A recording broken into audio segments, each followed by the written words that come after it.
Hello, everybody, and welcome to another episode of our Career Aspiration mini-series. And today we going to meet Vinny. So Vinny is quite a very special friend of VietPro.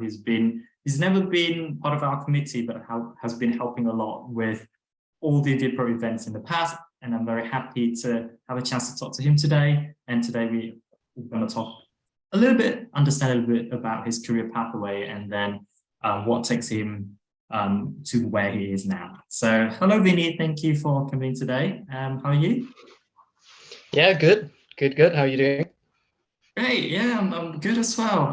We were just talking about his Halloween night, so very exciting outside. So hopefully we're going to have something exciting to discuss today as well inside. Um, so obviously I know quite well about you, and I'm sure that lots of the pro supporters know about you. But for the purpose of other people, do you want to give us a quick introduction about yourself, what you study, what you're currently doing now? Yeah, so my name is Vinny. I study management at the LSE about 7 or 8 years ago, graduated then, and then went straight into work. Full-time job is PwC and have been with the company ever since. I do valuation, so essentially providing valuation services for companies, and yeah, have been with the company for about 7 years. Yeah, so it's been a long time. Great. Yeah, and I guess you had quite a strong start. I would say a perfect start with your first job in PwC. As I remember, it's probably one of the top company in that sort of the rankings of top 100 graduate employers. How do you, when you apply for PwC, what sort of things are you looking for um, in a company to decide this is the place I want to be?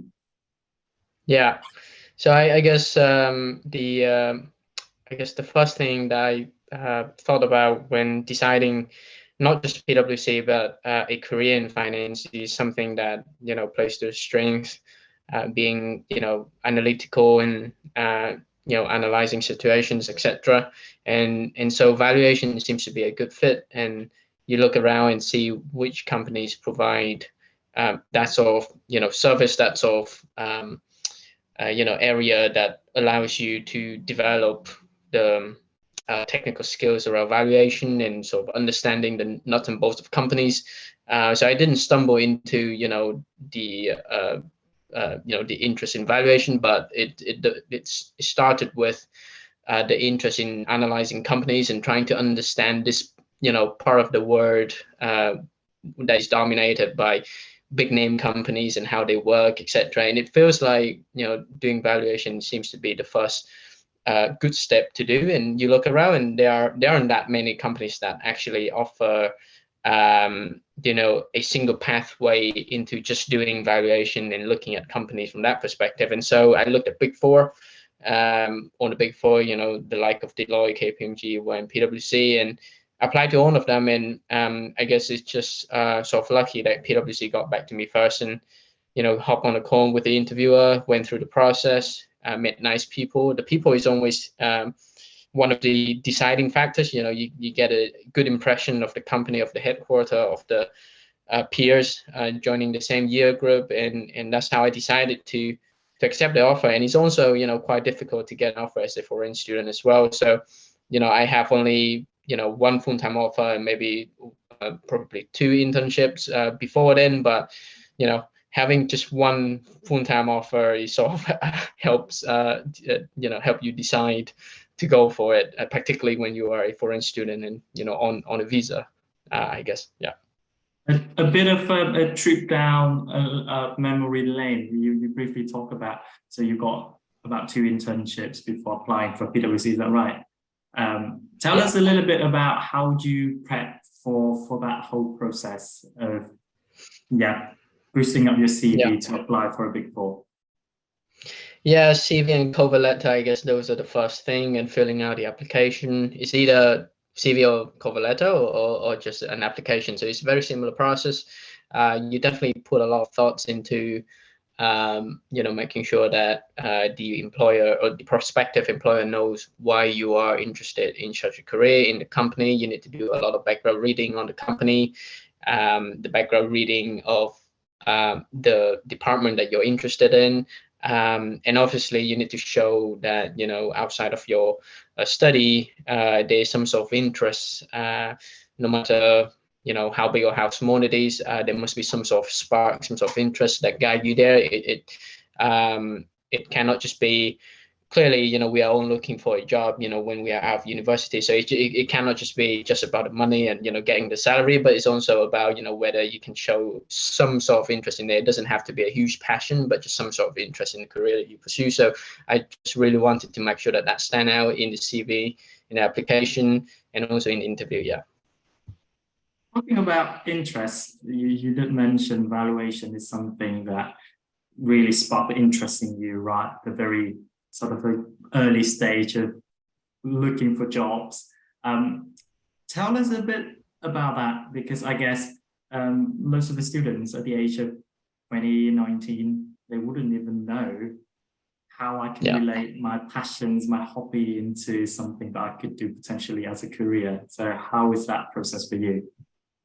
Yeah, and it's not that easy. And usually, when you look back into your career, you start being able to connect the dot and sort of paint a story. But back in the days, it just sort of becomes very natural to me that you look at the news and there are certain topics on the news. You have topic about people, topic about the weather, topic about science, and then just this corner of businesses that sort of seems it seems like a good mix of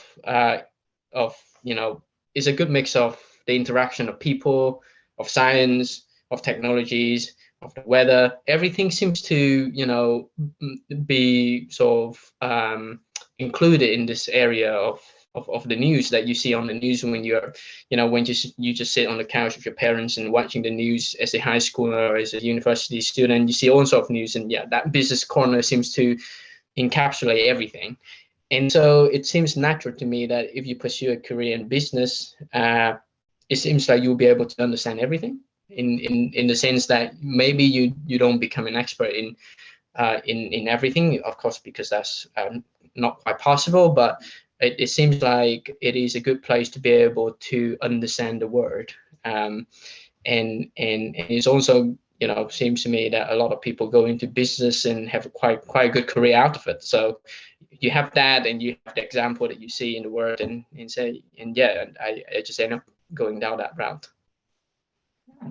Thank you. That's very helpful. And you mentioned that you have been, so PwC is the only place you sort of in your CV at the moment. You have been there for 8 years. It must have been a wonderful time. That's why you sort of still developing and still find a lot of passions in what you do. There is a trend, I would say recently, or maybe not recently, but quite a while, student or young professionals tend to skip jobs. They go for different roles, trying different opportunities, maybe for higher salary, different bands, that sort of things. What is your view on that? So this is a student or just more like the young just professional switching jobs? Yeah. Switching. Okay, gotcha. Yeah, so I guess it really depends on the career, the profession, and also on the individual as well. But I guess looking back, I think it's also a bit lucky for me that I ended up in a team that I just got along well with so well, and it sort of create this nice, it helps you cultivate some nice relationships with the senior, the junior people in the team. It also helps that I work in a team that is fairly small, so everyone. So I would say the first deciding factor that keep me stay at my job is definitely the team and the people. And you don't want to give up on that connection for practical reason, because if you get along well with everyone, promotion and everything sort of come naturally, because you feel like you just get along well with everyone and people like you and you like them. So people can create opportunity for you, and you don't want to let people down. So it's a two-way street. So it helps that you end up in such a team. But then obviously there's also the economical aspect to changing jobs as well. So that need to come and weigh into the equation as well.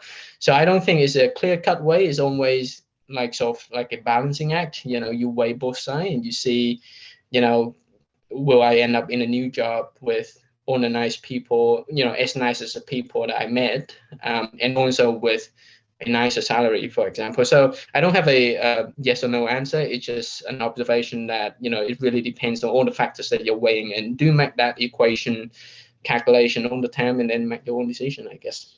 Yeah. But I quite like the fact that you're really focusing on that factors about people.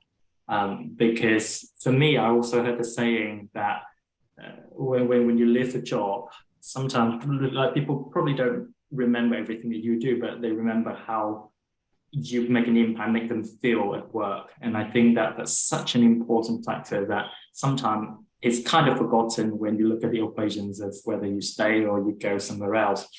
Because at the end of the day, yeah, money is important. Everyone has to pay the bills, but you have to wake up and find inspirations, and you have to have a good time at work as well. So yeah, that's definitely a very strong factor. So it seems like you have I would say, a perfect pathway so far. So well done on you. If you have to pick one super challenging moment of your career so far, what would that be, and how did you come over that? Yeah, it's a good question, because there were definitely challenges as you move along in your career, but there's not quite one single challenge that sort of negatively weigh on my on my mind, and because like a lot of people say, they approach the challenge with a very positive attitude and do well, and there would be certain days where you come back home and you don't feel great, but after a shower, after a good night's sleep, you come back and you face it head on. So I don't have that one single challenge, but what I would say is that to the point about the people, sometimes you get to work with very nice people, but sometimes maybe you get put in a project where you don't get along well with your supervisor, and that is always a challenge that I don't wish on anybody, but it's always, you will always end up in that situation one way or another, because particularly in the corporate world, because as a junior person you get staff on project, and so you get staff randomly on a project where maybe you don't get along well with your supervisor, and that is always a challenge, but you work through it and you sort of think positively about the work that you do at hand. You enjoy the work, so, and then you interact with this supervisor who may not see your way in the first place, but after a while, both of you enjoy the project, both of you want to tackle this, both of you want to deliver for your client, and so there's a common purpose, but perhaps the personality doesn't quite there. But that's not the end of the world, and eventually the project ends and you move on to a different project. So I guess what I would want to boil down, you just basically approach any challenge with a positive attitude, I guess. Yeah. So how, let's say, when it gets to, because one of the biggest topics of the students and then also young professionals is, yeah, you don't get on with someone, or you don't find a good mentor when you work with, in such a close environment like you have, let's say, a small team. If you can give an advice to someone in the same situation, what would that be? Yeah. Or how would you give advice to yourself in that situation? I would say one thing that PwC teach me is always take some time to seek feedback from your supervisor or from your junior person. So it's either upward or downward feedback, and so it's always helpful to have that sort of feedback conversation frequently, as long as it doesn't interact or interfere with the work at hand, then that's fine. But yeah, I would say just trying to have an open conversation about feedback with that person. You're lucky if you work for a company that foster that culture. It's not a given for all the companies, but let's say for Big Four, that is an accepted norm that you give the feedback to the supervisor and they give it down to you. So it's a two-way street. And by having that conversation, that's 50% job done. But then the remaining 50% job is to be really open-minded to their feedback, and you also need to take the courage to provide some constructive feedback to the person as well. So I would say, have that conversation, and try to have it as frequently as practical, and that would help ease it. I'd say, yeah. Communication is always the key. Vinny, thank you so much for taking the time talking with us, and I wish you all of the best for your career with PwC or whatever that you want to do in the future. And hopefully we'll see you very soon at the Prospect on the 5th of November at Imperial College London. Thank you and have a good evening. Amazing. Thank you. And you too.